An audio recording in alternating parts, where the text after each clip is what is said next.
Hello and welcome, ladies and gentlemen. This is the Iblis Manifestations Podcast.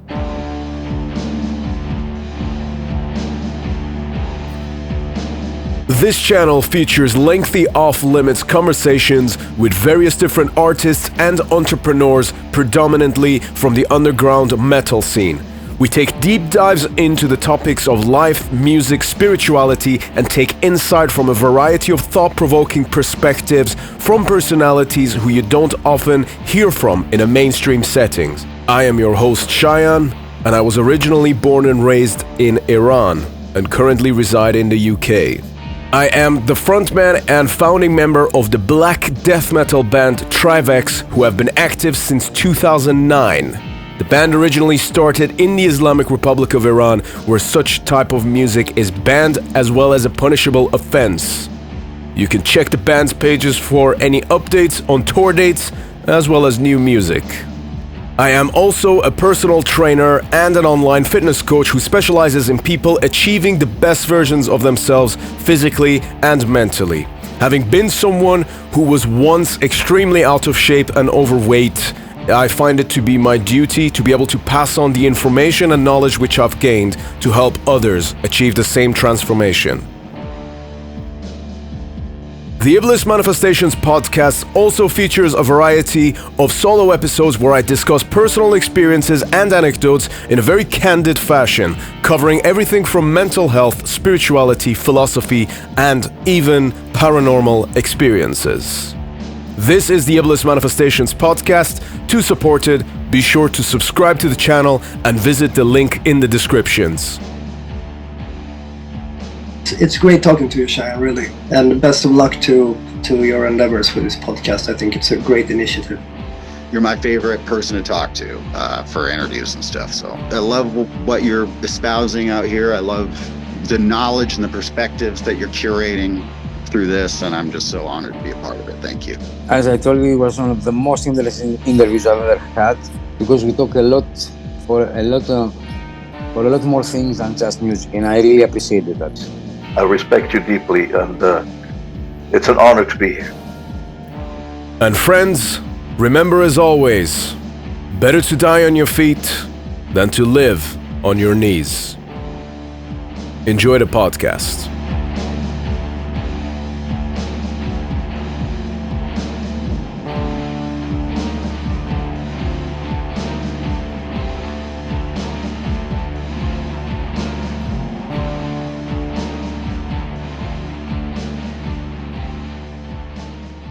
Yeah, that's there already.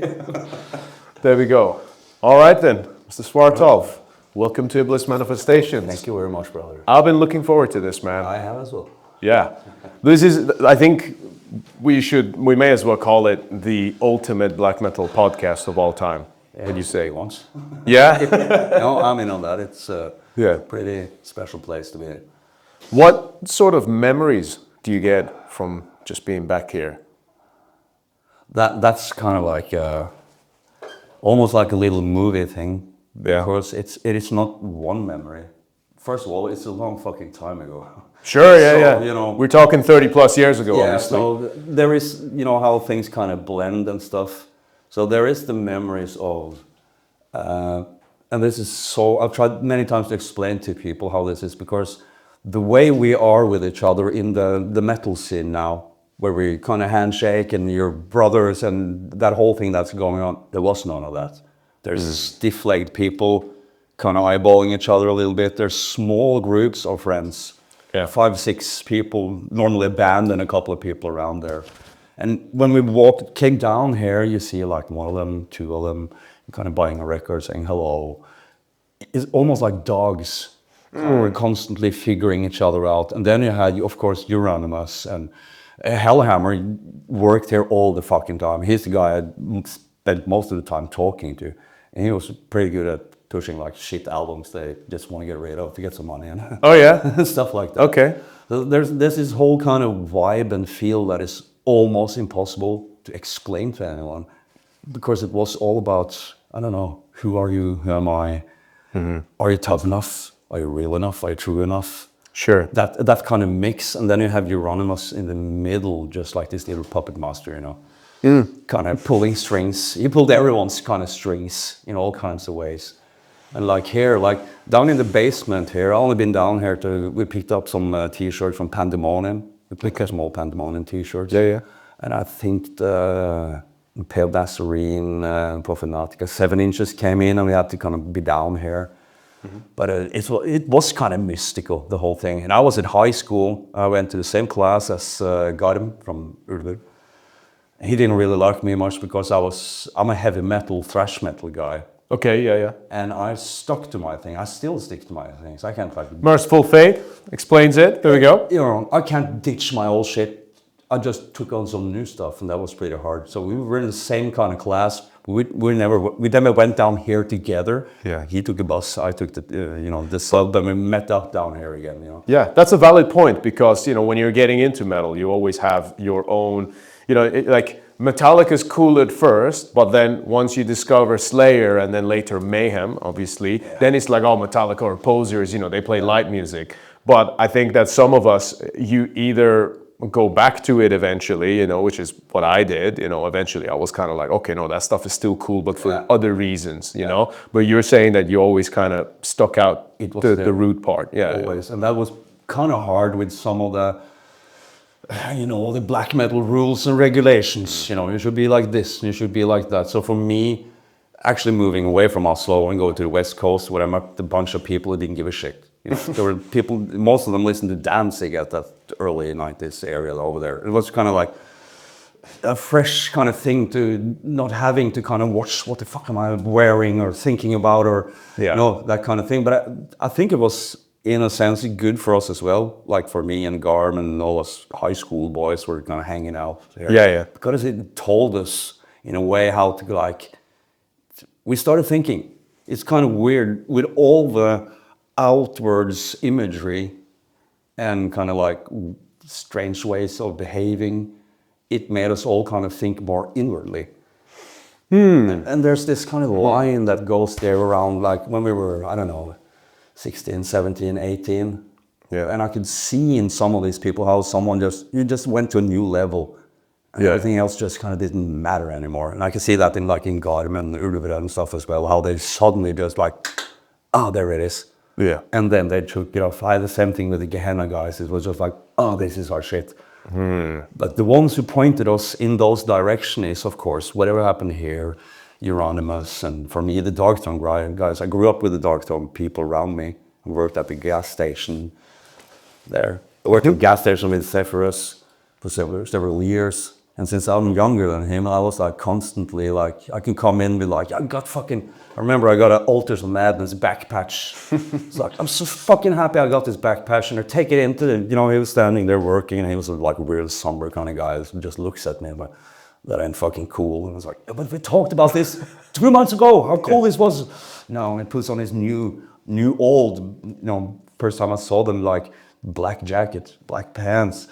Right. A new black car outside, like a really old Ford standing outside. And we were kind of watching these guys, him and Nocturnal Breed and Fenris driving around in this old fucking car, all dressed in black. And we were there in our, you know, thrash clothes and stuff still, you know, with Adidas, you know, skater boots. And you're like, fuck, what's going on? Yes. It kind of just takes you through all these little levels. And all that shit goes around in my head when I walk in the door here. Right. All those things. Even what I was thinking about in my room when I, you know, listening to different things and how it all kind of just explodes, you know. Yeah, that's the reason why I wanted to ask you about that, because obviously I can imagine that even though there's a lot of tourists that come here, you know, and have a look at the place, there's a certain degree of memory attached to it. I think for a lot of people, perhaps even myself included to a degree, who might come over here from some other time. You know, I mean, I remember seeing pictures of this that I can touch it now. I remember looking at pictures of this in Iran as a teenager. That's very exotic again then. That's stretches places and, you know, no one here had any idea someone in Iran is going to fucking sit, you know, good point. This fucking corner row also. Yeah, absolutely. And I think that the point I was trying to make is that a lot of people kind of come here and they have their own preconceived notions of what happened, what was the history, what are the meaning of these streets, and there's an element of mystique to it, whereas you were there. Yeah. So that's why. And there is like, you kind of fun with the way you say it too, because the streets around here is a bit important to it as well. Yeah. Like from here, you see the long street going down here downtown. Yeah. L Street was at the end of that street. So this is where we walked, up and down and up. And there was just black metal people going up and down. And the scene was very small. So in Oslo, the scene was maybe 50 people plus. Wow, okay. So everyone knows each other. Then it grew to 100 people plus and stuff like that. And just up the road here, Oliver from Emperor lived there, Frost lived there, Mortis lived there, I lived there. Everyone within 50 meters of each other. And just, of course, moving around the whole area and stuff. So this whole thing for me is like, this is kind of black metal city. Yeah. This area here. Yeah. And we've been drunk and falling down, all over. Frost flipped the fuck out of the road there and thrashed some people and ended up a couple of years in jail. And there's been kind of drama going on. I was actually going to ask you if there's like any specific stories related to perhaps the streets around here. So I know that's an important part. Very specific. There was lots of fighting and, as young black metal kind of, people, there's some people have to kind of test that boundary, how can I take the violence? And shit went overboard. Absolutely. And do you think that was something that was perpetuated by just the culture surrounding the genre? Just the whole thing. Just we need to kind of realize that this is a death cult, and we were so far into it that there is a, like Faust like to say, there's a Manson-esque kind of cult feel to it. And the way that kind of just builds and builds and builds, and everyone is constantly trying to be a little bit crazier and blacker and darker than the next guy. There's only one place where that's going to go, and that's violence and shit going wrong. And it did, for me and for other people. And I've done my own. I can't now, when they got the new travel restrictions, I don't know if I can go to the UK anymore. All right. I can't go to the States, can't go to Canada, Australia, New Zealand, Russia. Any specific incidents? I tried to kill a guy. Okay. No, I can be open with those things. It is just, that was not here. That was after I moved to the West Coast. But it just went ballistic. It's so dark and you're so young and you're trying to control all these fucking things. And shit happens in your life, Yeah. And I used, of course, like any young, dumb person, it's just drugs and alcohols. And one night it just exploded and I tried to jump this fucking guy who worked at this nightclub for like 24 age people and up. And I was like 17. Yeah. Just fucking going for him with a knife there, just completely fucking pointless. I was going to say, was there like a provocation or was this? No. He just said, you ain't coming in here. This is grown people's place. And I was like, fucking out of my mind. Or this is what I've been told in a court case. I remember going to rehearsal with Gehenna. I had 18 beers at the rehearsal. Right. And I told Satyricon, they're like, do you want to come with me on town to kind of like keep me in control? And they were like, nah, that ain't fucking happening. I don't remember anything more. I'm just waking up in jail with Vaseline all over my hands and in my boxers because I had to take off all the rings and the spikes and the shit, so I dipped my hands in Vaseline. Wow. And I just woke up. Why was it in your boxers? What? Only just being an asshole. So I was in a cold holding cell in my boxers and just taking off everything. Oh, right. Hang myself or I don't know, something. I was just kind of there in the corner of the holding cell. I'd like to quickly interrupt this episode for the following message. My band Trivex will be releasing our third full-length album, The Great Satan, via the legendary Osmos Productions on the 30th of May, 2025. If you're into extreme metal that's unapologetically defiant, politically and religiously charged, and unafraid to make bold statements where other ways shy away, then you need to hear this album. I would say that musically, The Great Satan blends dark ritualistic Middle Eastern elements with traditional folk and very dynamic usage of the extreme metal subgenres, creating a unique and immersive soundscape. The intro track actually utilizes folk instruments, including baklama and oud, and throughout the album, you will also get the usage of 3 different languages. One, which is, of course, my native language of Farsi, or otherwise known as Persian. We also have songs that are sung in Arabic and, of course, English. The album embodies rebellion, violence, and ecstasy, unafraid to say what so many extreme metal bands will not. Copies will be available directly from the Trivax Bandcamp page or otherwise from the official Osmo's web store. Thank you for your support, and please enjoy the rest of the episode. Full of Vaseline in your boxers, and you kind of wake up. Yeah. And when you've been drinking 35 plus beers or something, or I don't know what kind of drugs I got. That sounds like rock bottom, man. That was rock bottom, and you fucking hit that door and hear that little slot opening, and you're like, when am I getting out? Because I was thinking I'd probably just been publicly drunk and disorderly, something like that. And this police guy just looks at me like, you're not going out. I was like, why? But you can't keep me here forever. I was like, yes, we can. You tried to kill a guy last night, and he just shut the fucking shutters. And I spent 5 hours just sitting there like, okay, what's happening now? And they didn't tell me anymore. And then you fuck up your life then. So it's a couple of years of court cases. Yeah. And they caught me with swords in the middle of town and on a graveyard where they were actually... As you do, 4 in the morning, you get a friend with a camera and you just, let's bring some fucking swords. And of course, we were the only people in town. So when that fucking police car came around, it's like, who's that guy dressed up like Dracula with a sword and an inverted cross? So they took me for all kinds of that, publicly distorting things. I got a sentence for, it was an old law in Norway from 1700s that said you were not allowed to clown around. Clown around? Clown around. Okay. Just to dress up and be like a nuisance to the village kind of law. Sure. They took me on that one. Super easy. Wow. So it's like several years of that kind of thing in a row. So that makes it basically because I can't go to anywhere with a travel visa. Damn. Well, I guess it's a good job. You guys aren't touring all the time or anything. Yeah. No. But it's also very, It was really bad. Like now with Gehenna. Yeah.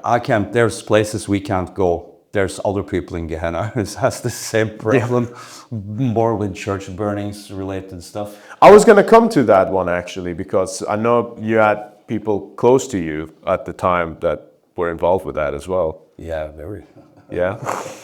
It got, I haven't talked that much about this, but my ex-wife was sentenced for 2 church burnings. 2 of them? 2 of them, yeah. Right, okay. And while there was about 7 years of court cases with my cases and her cases.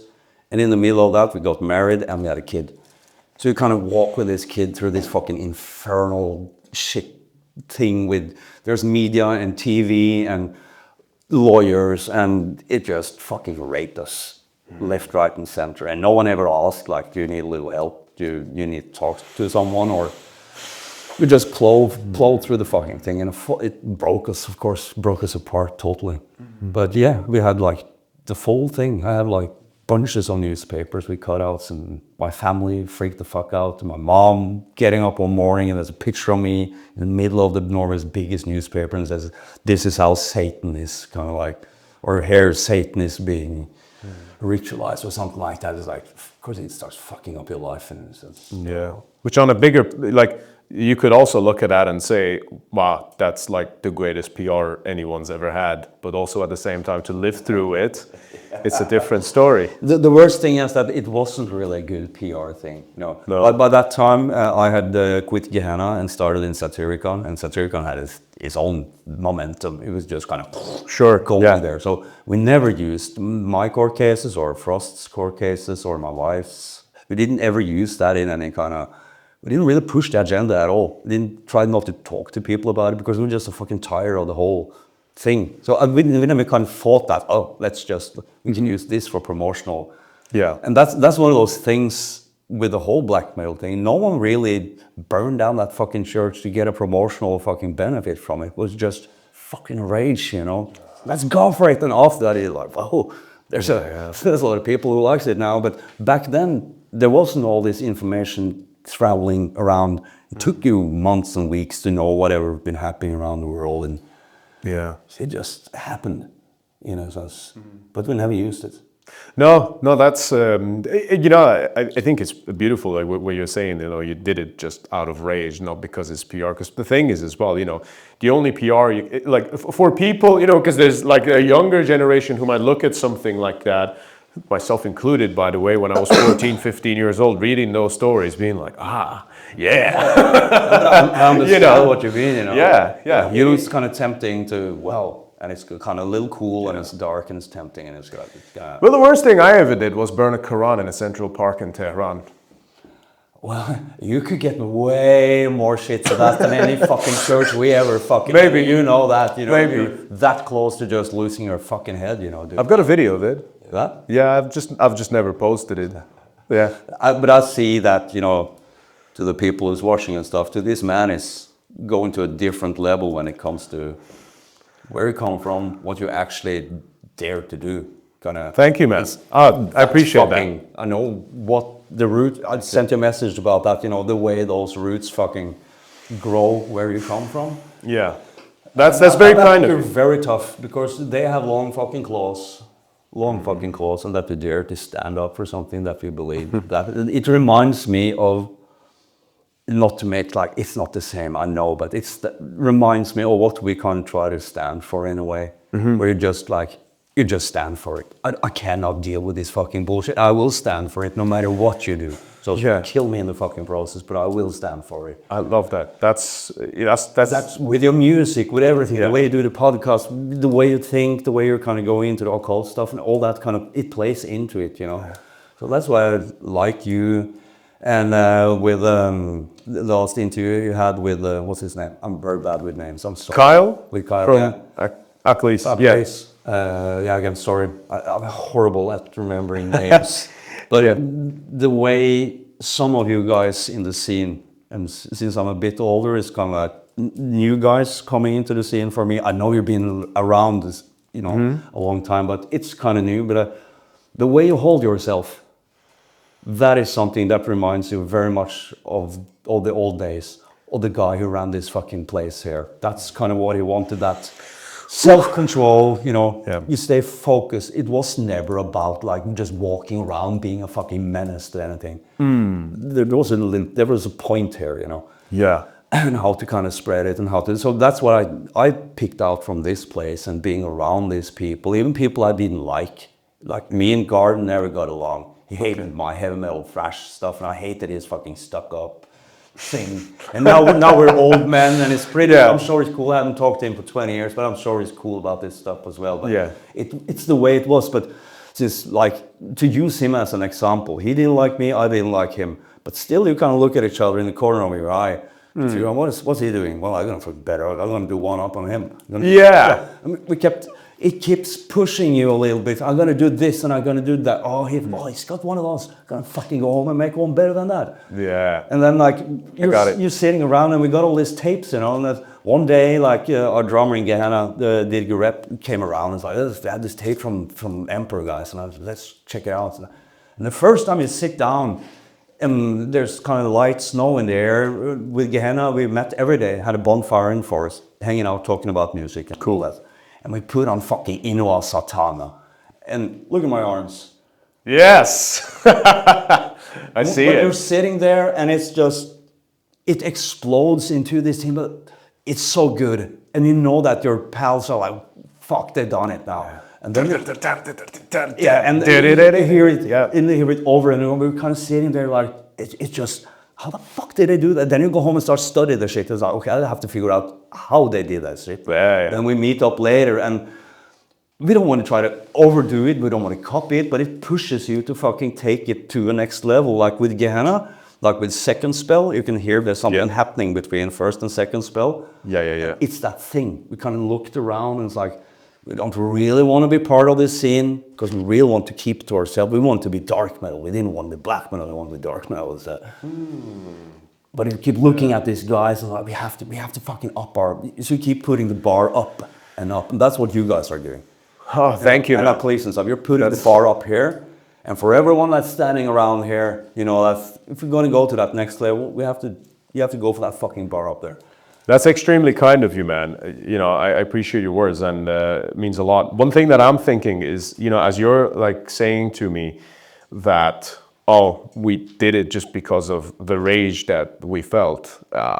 That's exactly what it was for us too, It wasn't a case of, because you have to understand as well, back then I wasn't thinking that, I'm gonna do this, but it'll be fine because one day I'll go to the UK. I can imagine. That wasn't at the time. At the time, that was all that was in front of me, and we were still making the decision to risk it just because we fucking hated it, And we did some crazy shit as well. But I don't. The thing that I love about it, there's something incredibly universal. I think there's something about black metal that you can look at it as a subculture or a music genre. I look at it as something a little step beyond that, which is that it finds the people that it needs to for a reason. It does. Yeah. It does, because it's the strangest mix of people, but they all kind of fit together. And they're from every fucking corner or everywhere on this planet. Yeah. And it's always, the people always kind of just fall into it in a way, they kind of stumble a bit into it. A lot of people then I just kind of listen to this Burzum album and my life fucking changed and everything is different now. So everyone has this, these things that happen to them with this music. So of course there's some magic in this because it's about the feelings and it's not based on fucking AC/DC mentality at all, or pop music mentality or anything. No. It's a whole thing. And you can't have one without the other. You need to have the atmosphere, they have the nature shit, you need to have the occult stuff, the dangerous stuff, the edgy stuff. You need to have all these things, the political differences, everything. It needs all of it to kind of have that kind of electric feel about it. And like you said, and it sticks to people. It's with you forever, or most. You have the people who's just in there for Dimmu Borgir for 2 years and then they're out again. But most people, they just become one of this. Almost like a little entity that just keeps like putting in like the blob.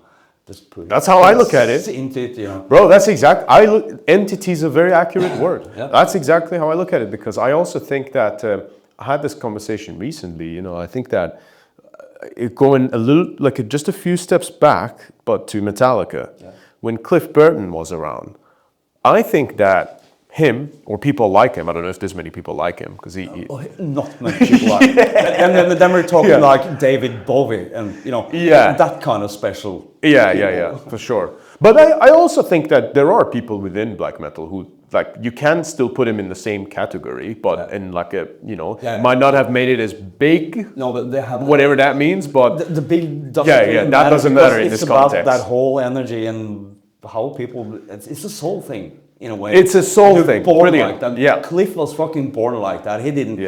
In the mid 70s, he wasn't in front of the mirror like, I'm gonna be the fucking next bass king on the. No, he was just doing his weird shit, smoking a joint and having a beer and listening to Uriah Heep or whatever, and he was born like that.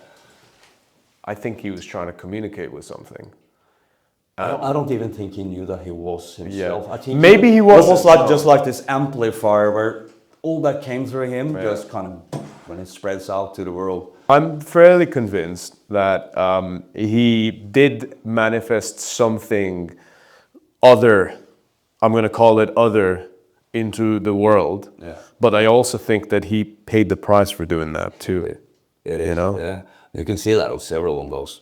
Morrison and, who did something so unique. He will never come back again. But all these people pay with you pay something. And you know this from the more occult life as well, You will pay for it. If you ask for good or bad, you will have to sacrifice something. You can't just be sitting there fucking asking the universe to get all and everything and you can't do anything. You have to do something. But the universe works in exchanges. It's the Saturnalian nature of our reality. You have to understand. It is this movement kind of thing, and you have to respect it, You do. And there's a lot of people who do not do. You just keep pushing and you want and all the bad human nature kind of sides. Yeah, that's where you have to stop a little. I think back up and think a little and respect it and. Absolutely. It's a process that you got to respect, and it's a process that takes time and it takes things from you. I think that the problem with humans now is that we just want things from the world and the universe. We dream and we wish for things, but we're not willing to pay the price for it. Not anymore. And that price can be anything, right? Absolutely. It doesn't have to be negative either. Sometimes the universe asks a thing for you that actually will be so much better for you.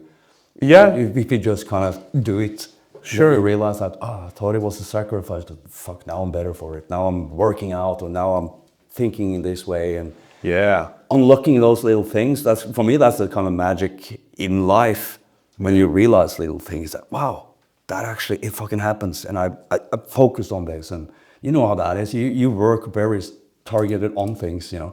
Sure. Yeah. Have those successes and have the feedback from the universe, how it builds you. And Absolutely. What I can give you absolute credit for that is, you know, a moment ago we're talking about the rock bottom and all of the shit that you experienced here. Yet here you are sat here, because I know for a fact that you are not a loser, sir.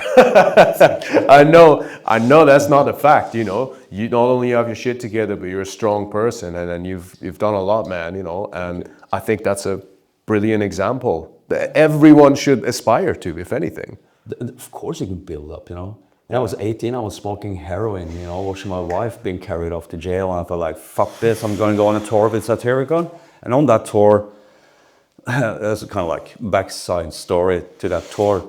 I'm sure Satyr never knew, but like with Satyricon, there was no drinking. You do not drink, not even one beer before the show, which is okay. I didn't understand it when I was 19. I was in Holland going for a fucking show. I was like, I can't smoke a joint, I can't have a beer. It's like, where's the rock and roll in this?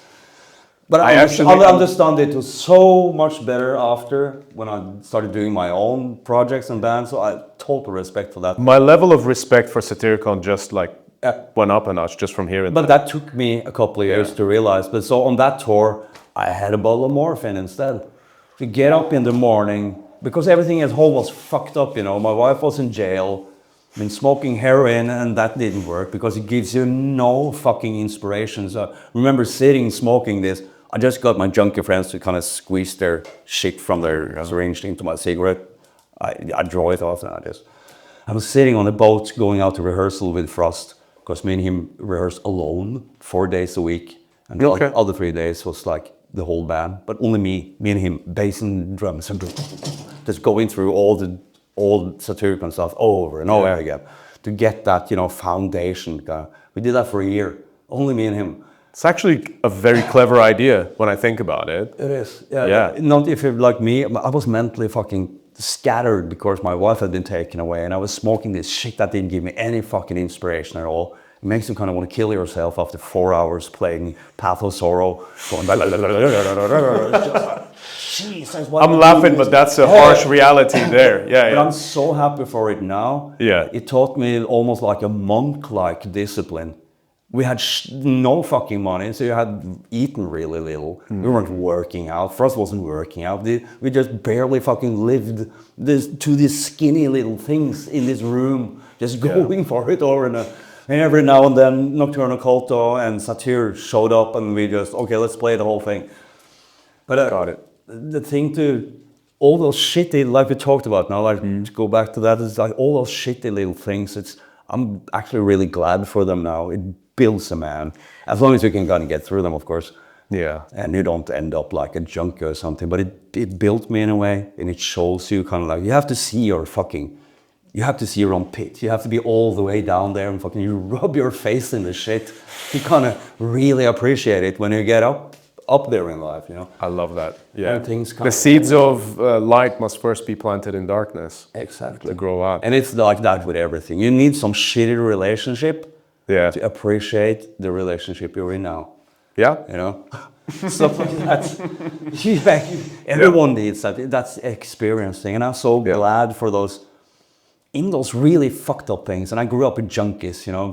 I was 9-10 years when I saw my first dead guy in front of me in a chair, just blew in the face, foaming over. Wow. First, and from there, I had no numbers how many dead junkies I've seen. But I had one guy who was 25 years older than me. He lived next door. We lived in this big, you know, projects apartment block in a shitty part of town. But he was next door. So I could actually go out to our veranda and climb over to his. Right. So I just stayed there my whole life from when I was 9 till I moved to Stavanger to do Gehenna. And to be around people, you know, 25, 30 years older than you, and they're speed freaks and junkies, and they're fucking going for it. But they left me alone. It was like I had a little bubble in the corner, so I could just kind of sit there. And these people are shooting up, fighting, people shooting guns inside, you know, all like train spotting is fuck all. It is. It's nothing. It's what we're doing through those years, but it learned me so much of how to control myself. I never used a fucking needle. I was sitting in there since I was 9 years, watching people search for their fucking veins and having the big open wounds, picking out their teeth, sticking their fingers through their fucking chin and out again because their teeth have been rotting holes. All that necro stuff. Half dead junkie women laying there, blood, having the periods, and a guy wanting to get up into all that. It's so disgusting. And you're so young that you really don't understand all of it. How did you end up in that position, though? My parents divorced. I lived in the Fjordlands in Sandefjord, where all the Viking chicks and shit are. That's right. I've been to Sandefjord. Yeah. Out in the Fjordland, all the way out there. It's beautiful. We have our own beach and shit. Yeah. It's a beautiful spot. One day, I was 7.5 years old. I've been out playing with a friend, come home to our house. My mom is there with the car, with the door open, like, get in, we're going to Oslo. Oh, well, okay. And then we came back again. Wow. And we just stopped in the bad part of Oslo, and we moved into this apartment building. And then it was only me and her. This was the early 80s. I think it was 83, 84. So she did whatever every single mom did back then. She went to work 6 in the morning, came home 7 in the evening, made me dinner, fell asleep on the sofa. Mm-hmm. Well, I had 24 hours to do all the insane shit. So one day I forgot my key. I was just sitting in the stairs outside our apartment, kind of like, well, I have to wait till mom gets home so I can get yelled at for losing my key that I had in my, little string around my neck. Yeah. And there's this 2-meter guy coming up the stairs against me with the long hair down here and kind of looks at me like, are you sitting here? Why are you sitting here? I knew it was the neighbor dude. I was like, no, I lost my keys. I'm waiting for mom. So, you want to come in with me? I'm going to make you some pancakes. And we didn't think pedophile thoughts back then. Old people were just like, yeah, well, okay. And now a 9-year-old do not walk into an apartment with a 30-year-old. Jesus fucking Christ, no. But I was lucky enough. He wasn't the bad guy. So he made me pancakes. So wow. I sat down and he's like, you want to hear this? Yeah. And he put some fucking Ride the Lightning. And you just come and go, oh shit. And my whole life just. And while we're sitting there, he's kind of shooting up speed, drinking 10 beers, talking to me about goth music and Sisters of Mercy, because Sisters of Mercy was a very new thing then. They played the Pornography, the Cure album over and over and over again, because that's brilliant to shoot up to, because it's so fucking dark. And he has explained to me everything. And we were playing actually Monopoly all the time. They was shooting up, we had this Monopoly game going for years, probably 13, 14 years. Yeah. Just going. And someone's like, you have to wait a little bit. And he's shooting up. And he's like, I'm going to play something else for you. And put it on the third or second Ministry album. I never heard fucking industrial music like that. And you're in this sphere kind of thing. So I don't know. I'm kind of sidetracking completely now. But no, it's great. Because you're painting a very accurate picture. All these things, it painted my whole soul in such a way that it was impossible not to become a strange, weird person. Or I just enjoyed it. Hey, just a quick moment of your time. For the past 3 years, Iblis Manifestations has been entirely self-funded. This means that every subscription fee, every piece of equipment, all of the travel expenses have come out of my own pocket. Over time, people have asked me how they can support the podcast, and to be honest with you, up until now, the answer's been pretty straightforward, and that is simply spread the word. But now, there's another way. I have set up a Patreon account where followers of the podcast will be able to make monthly donations to the podcast, and this will help cover the costs of streaming gear and basically everything else that goes into making this show. This isn't about making a profit, and to be completely honest, it's not about breaking even either, because that's certainly not been the case for the last 3 years. However, if you do find value in the conversations that we're having on this podcast and wish to help them forward, then you can now support the show. Just head to the link in description and hit the Patreon button. And, of course, it goes without saying, thank you for supporting Iblis Manifestations. It is much appreciated. Especially, I think, when you're young, I think that male presence can be everything.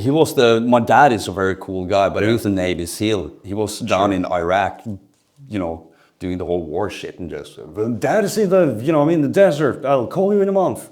That kind of thing. In Iraq, this will have been in 80s. Yeah. He was in the first, he was a Navy SEAL, and then he went to Kuwait to work in an American oil rig. And he said one day the USS Nimitz just fucking rolled up next to them. Yeah. Like, okay, there's a war now. And then they were moved all around, the whole Gulf area there. But if it's in the 80s, that means that it was obviously the Gulf War, but also that would have, if it's like anywhere from 80 to 87, would have also been the Iran-Iraq War. He was there right after Iran-Iraq. I think he went there 88, 89. Oh shit, so this is when shit went down between Iraq and Kuwait, because Saddam borrowed a whole bunch of money from Kuwait. Oil wells just burning, like endless lines in through the deserts and stuff. And here I'm on the phone like, hey Dad, are you okay? And all that, I'm sure all that kind of fucked a bit with my head as well. Yeah. And like now there was no information stream going on, so of course But also what that does is the fact that, don't mean to interrupt you there, man, but what that does is that I can already picture it, but maybe I'm being presumptuous, but it's like when you're speaking to your dad and that he's dealing with a war over there like that, and you're here with this guy who's fucking shooting smack, you must feel like your problems don't matter enough to bring up to anyone. I never talked to anyone about anything. I had a mom who's very narcissistic, so no matter what I said, it was just wrong. If I didn't follow the golden path and become a really good schoolboy, she wasn't really that interested. So, and I figured this shit out really early.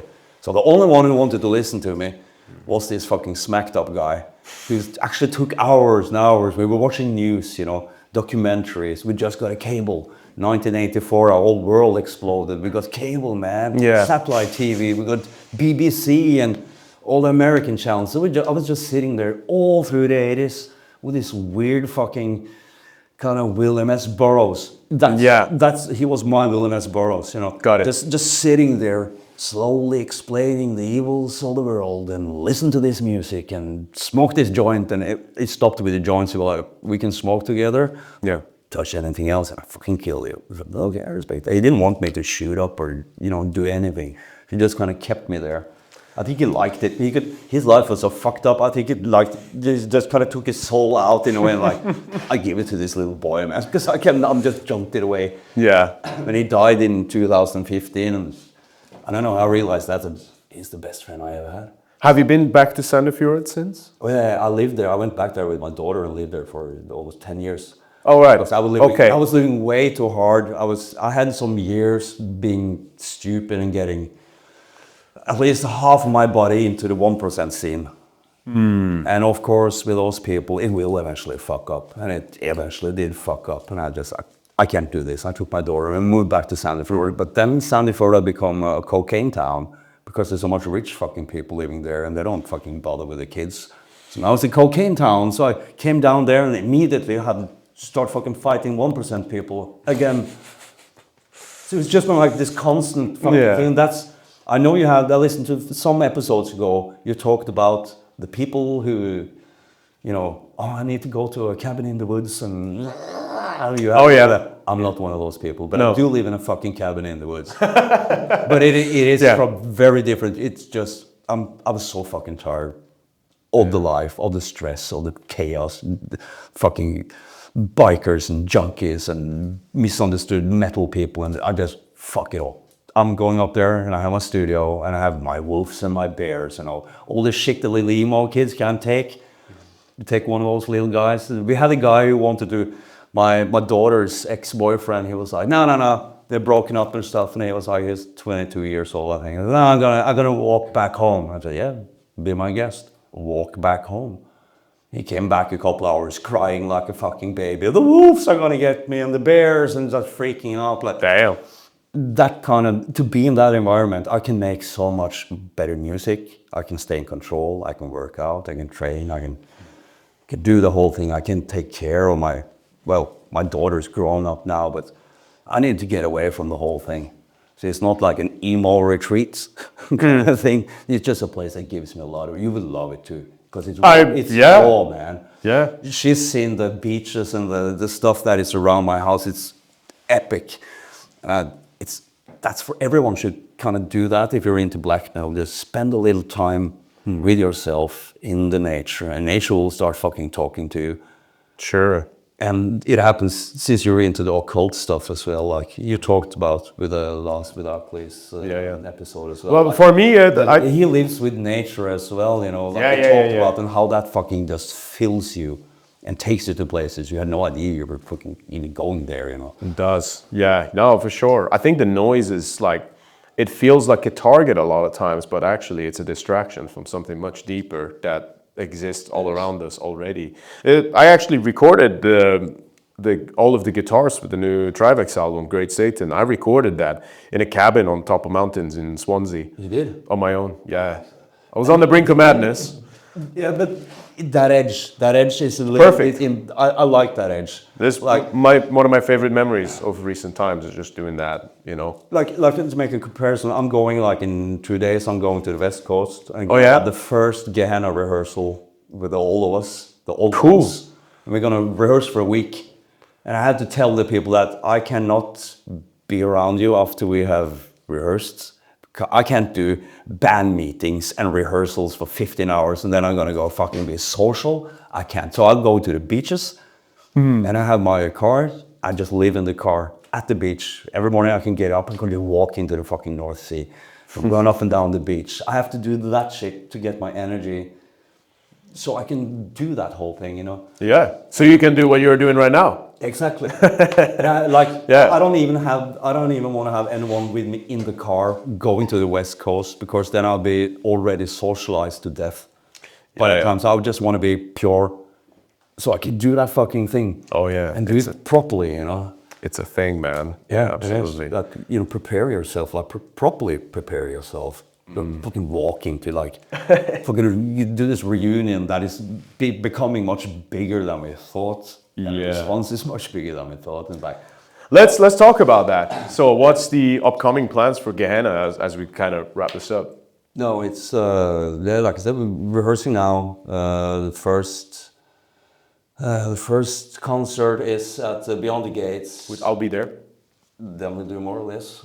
Fucking please. Hell yeah. and we got Uncle Jackie with us as well. I'm sure his paper's been fixed by then, so he can get in here. Oh yeah.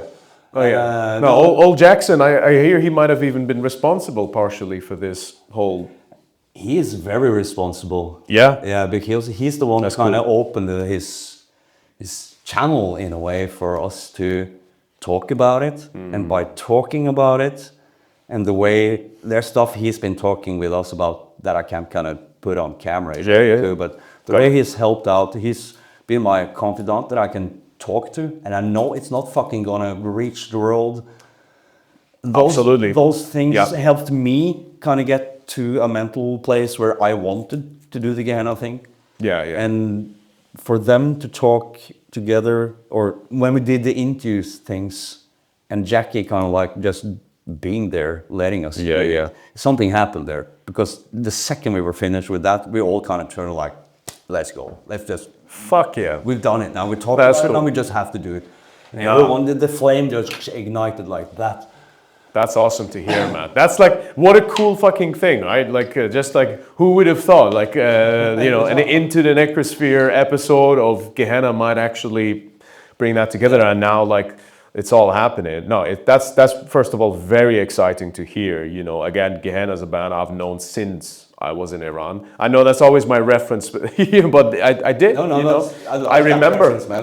For me, I remember looking at the logo. Exciting for me that album I recorded when I was 17. Yeah. Some dude is fucking listening to in Iran and giving his big dreams about his bands and of course, that's a whole occult connection thing, you know, how it can fucking speak. Oh, it's a universal exchange. I love that. Yeah, it goes beyond religion and all kinds of fucking things because it's much more real and much more direct and pure, and you can fucking almost touch it, feel it, smell it. You know, it fucking does, magical man. Kind of thing. Absolutely. And also, by the way, once again, shout out to our friend Jackie. You know, to Jackie, always. He's the guy. You know, if you got a fucking dead body and 2 shovels, you give him a call. You know, he's got your back. Jackie, you need to come out to the forest.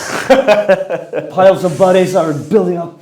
Yeah. No, but that's true. He's so, and that goes for you too, and the whole podcast crew that you guys got, the different channels and the things like I talked about earlier. Like, I need to be around the people who's fucking got their shit together and can think properly and have that dark streak, but you don't need to fucking kick someone in the teeth to show that you're a fucking tough guy all the time, or You don't need to be defined by the darkness. Exactly. Yeah. You know, you have to just grab it in the fucking hand and walk with it. You know, get to know it, and then you know what I fucking mean. The people out there know what I fucking mean. I do. Like your last episodes and stuff, when you walk, just go back one episode and fucking do that episode 2-3 times so you get it in here. I had to do it. I was working out last time. There. What the fuck? Now, oh fuck! I have to go back. Because I sidetracked it. You guys are talking about 2-3 things, and then I fucking sidetrack over to the side there. That's cool. And then I kind of forget halfway into things. Like, oh fuck! No, it was brilliant. That's beautiful, man.